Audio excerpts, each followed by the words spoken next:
여러분 안녕하십니까, 배선생입니다. 오늘은 커피포트 가져와 봤습니다. 커피포트랑 빨대랑 물 가져왔는데 긴 말 하지 않고 바로 재생 눌러 보겠습니다. 자, 하나 둘 셋. 자, 재생을 했고요. 이거는 이제 건국대학교 글로컬 캠퍼스에서 나왔던 문제였습니다. 커피포트를 이용해서 공간 구성을 하시오라고 이제 나왔었는데, 약간 좀 이거 약간 이슈가 있었죠. 어떤 이슈가 있었냐 하면 이 문제는 제시물을 제외한 다른 형상을 그리지 마시오라고 말을 분명히 써놓고 뽑혀진 그림들을 보니까 이제 건대글로컬은 공개 채점을 합니다. 그래서 매년 뽑히는 그림을 미리 알 수가 있는데, 거기 보니까 커피콩을 그린 그림도 있고, 뭐 물을 그린 그림도 있고, 커피를 그린 그림도 있었어요. 그래서 조건에 이런 문구가 있었는데 이게 말이 되냐라는 어떤 항의 문의가 굉장히 많았던 것 같아요. 그래서 사과문 관련해서 이제 교수님께서 이제 공지를 올렸었죠. 그래서 이제 뭐 약간 조금 어이가 없었던 뭐 어떤 문구가 있긴 했어요. 제가 봐도 이건 좀 약간 이런 막 예시 같은 게 있었습니다. 그러니까 왜 그런 그림들 뽑았는지. 근데 정확히 기억은 나지 않습니다. 죄송합니다. 어쨌든 그래갖고 더 막 욕을 먹었던 적이 있었어요. 근데 이제 제가 이해하기로는 물론 그런 의도는 아니었던 것 같은데, 그런 거죠. 가령 예를 들어서 지금 같은 경우도 커피 포트 하면은 자연스럽게 딸려올 법한 소재들이 있잖아요. 점 단위에 뭐 물이라던가 커피도 괜찮을 것 같고. 근데 커피콩은 조금 너무 형상이 보여서 좀 작은 단위긴 한데 조금 그렇고, 혹은 뭐 과일이 나왔다 그럼 과일에서 과즙이 나올 수도 있잖아요. 그러면 이제 물이 자연스럽게 또 연상이 될 수도 있고, 뭐 그 정도는 괜찮을 거라고 저는 그 정도 선이라고 말씀해 주신 것 같아요. 그렇게 이해를 했었는데, 어쨌든 뭐 그런 이슈가 한번 있었다 보니까 앞으로는 조금 그런 부분에 대해서 좀 정확하게 이렇게 표시를 하지 않을까, 그런 생각을 하고 있습니다. 어쨌든 뭐 그런 이슈가 있었다는 점만 좀 알려드리고, 자, 그리고 이제 재생 얘기 잠깐 해볼게요. 저는 이제 물칠을 많이 했습니다. 사실상 이제 물칠이 말이 물칠이지 뭐 진행하는 방식은 똑같아요. 양감 잡고 표현하고 마무리하고 화이트 찍고. 그렇기 때문에 톤에 대한 부분을 조금 참고를 해주셨으면 좋겠습니다. 사실 제가 친 요 초벌이 그냥 이제 포스터 컬러 두껍게 해서 이렇게 칠해도 상관이 없어요. 그냥 보이면 그냥 그대로 이해를 하면 되기 때문에. 어쨌든 그렇고요. 지금 그려진 부분은 이제 뭐 그림자랑 이제 쇠질감이다 보니까 이거는 이제 많이들 하는 뭐 오해까지는 아니고, 잘못된 것도 좀 그런데 뭐라고 해야 되지? 조금 편협한 생각? 이것도 너무 부정적인가? 뭐가 있지? 아무튼 쇠질감 하면은 반짝이가 많아야 되고 기스 많아야 되고 화이트 많이 찍어야 된다라는 어떤 그런 고정관념 같은 게 있을 수 있어요. 있을 수 있는데 요게 사실 쇠질감은 반사체라고 이해를 해야 돼요. 반사체. 그러니까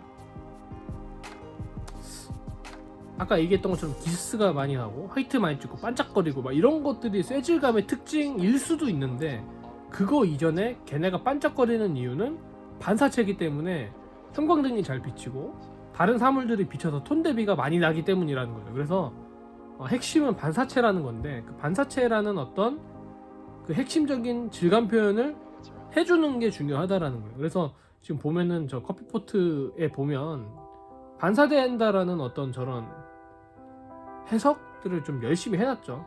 그걸 제외하고서 좀 심심하다, 너무 면 단위가 너무 깔끔하게 떨어진다, 이런 부분들만 조금 건드려 주는 거죠.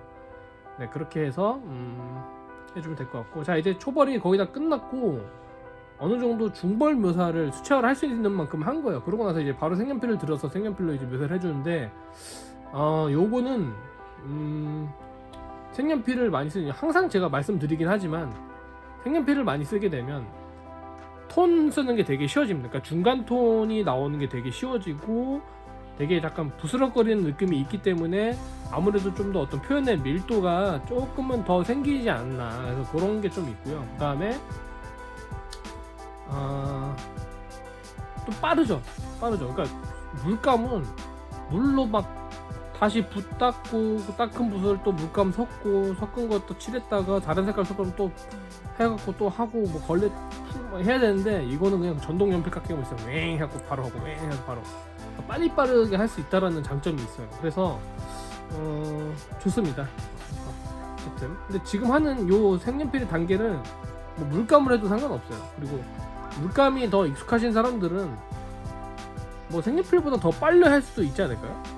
그런 생각을 좀 하고 있고 어쨌든 자기 기호에 맞춰서 묘사를 하는 게 중요할 것 같습니다. 그리고 이제 톤을 내가 이제 강약 조절을 어떻게 하느냐 그것도 지금 계획을 좀 잘 보시면 아무래도 아까 말씀드렸다시피 반사체이기 때문에 반사광도 되게 과하게 생겨요. 그래서 어두운 부분에서 구분이 좀 더 쉽게 나는 것도 사실이죠. 네. 자, 그래서 어느 정도 색연필도 중벌 묘사가 다 끝나가는 것 같습니다. 이렇게 붓자국이 남은 거는 저도 보기가 싫었는지 색연필을 좀 비벼주는 모습이었고요. 자, 이제 생응 하이라이트, 진짜 화이트를 찍는 거죠. 근데 화이트 찍을 때도 물체마다 좀 다른 게 있는 게 좀 동그랗거나 약간 이렇게 말려있는 소재들은 약간 좀 그 하이라이트들이 이렇게 동글동글하게 작은 단위로 이렇게 끊어지는데 저 빨대처럼 길게 늘어지는 소재들은 하이라이트가 좀 길게 늘어집니다. 그러니까 그런 거는 또 평소에 관찰을 좀 많이 해야 돼요. 평소에 그냥 뭐 지나가면서 막 이렇게 대충 보지 말고 그냥 핸드폰 뭐 액정만 보더라도 이게 왜 반짝거려 보이지 생각해보면 위에 형광등이 비치고 있거든요. 약간 그런 것들을 좀 잘 평소에 관찰을 잘 해주시면 금방금방 어떤 재질 표현에 대한 것들이 금방금방 익숙해지고 또 시간 낭비를 하지 않고 더 사실적인 느낌을 주면서 효과적으로 할 수 있지 않나 해서 이렇게 완성이 됐고요. 완성된 그림을 보시면 그냥 필요한 만큼의 표현, 필요한 만큼의 마감 이렇게만 했다고 보시면 돼요. 실제로 시범을 치면서 걸린 시간은 한 1시간 40분, 50분 정도? 2시간이 안 걸렸습니다. 이게 사실 뭐 여기서 배경 좀 몇 개만 그리면은 완성된 한 장의 그림이 되는 거죠. 그렇게 치면은 시간이 이렇게 오래 걸리지 않았다라는 거.